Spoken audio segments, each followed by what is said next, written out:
15, यदि किसी छात्र को उसकी मातृभाषा अलग होने के कारण कक्षा में समस्या हो रही है तो शिक्षक को क्या करना चाहिए?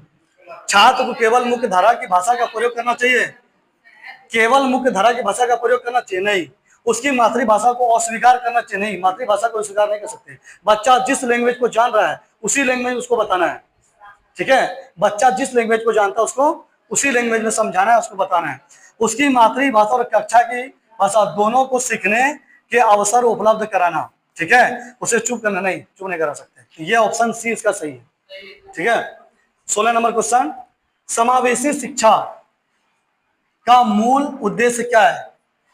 इंक्लूसिव एजुकेशन, सभी छात्रों को समान अवसर स्वीकृति दिलाना, विशेष आवश्यकता वाले बच्चों को अलग विद्यालय भेजना, कमजोर बच्चों को साधारण शिक्षा से बाहर करना, केवल तेज छात्रों को महत्व देना। ऑप्शन ए सही है।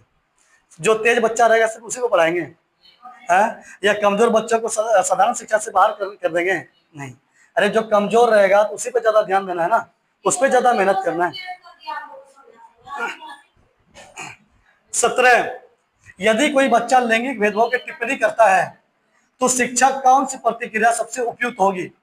बच्चे को दंडित करना, टिप्पणी को नजरअंदाज करना, उस अवसर का उपयोग करके बच्चों को लैंगिक समानता की चर्चा कराना। ऑप्शन सी, केवल लड़कियों को समझाना कि वो ध्यान ना दे? नहीं। कक्षा में सामाजिक आर्थिक असमानताओं से उत्पन्न भेदभाव को दूर करने का सर्वोत्तम तरीका क्या है? अमीर और गरीब बच्चों को अलग अलग बैठाना, गरीब बच्चों को विशेष दंड देना, सहयोगात्मक अधिगम और समूह कार्य। ऑप्शन सी, केवल अमीर बच्चों नहीं, कोलैबोरेटिव लर्निंग।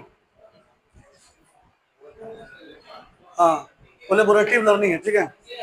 ये देखो, सी टेट की दृष्टि से भेदभाव रहित, सी टेट की दृष्टि से भेदभाव रहित कक्षा, डिस्क्रिमिनेशन फ्री क्लासरूम का निर्माण मुख्य किस प्रकार निर्भर करता है? ठीक है, जहां कोई भेदभाव नहीं, केवल विद्यालय के नियमों पर, केवल सरकारी योजनाओं पर, शिक्षा की दृष्टि, संवेदनशीलता और व्यवहार पर, ठीक है। केवल बच्चों की आपसी समझ पर नहीं, तो शिक्षा की दृष्टि, उसका नजरिया और संवेदनशीलता और व्यवहार पर क्या होगा? मुख्यतः किस प्रकार? बिना भेदभाव वाला, भेदभाव रहित क्लासरूम, ठीक है। तो 19 का कौन सा होगा? सी। सामाजिक विज्ञान की कक्षा में विविधता को पढ़ाने का सबसे प्रभावी तरीका कौन सा है? सामाजिक विज्ञान की कक्षा में विविधता को पढ़ाने का केवल पाठ्य पुस्तक, समूह चर्चा, नाटक और परियोजनाओं का आयोजन करना,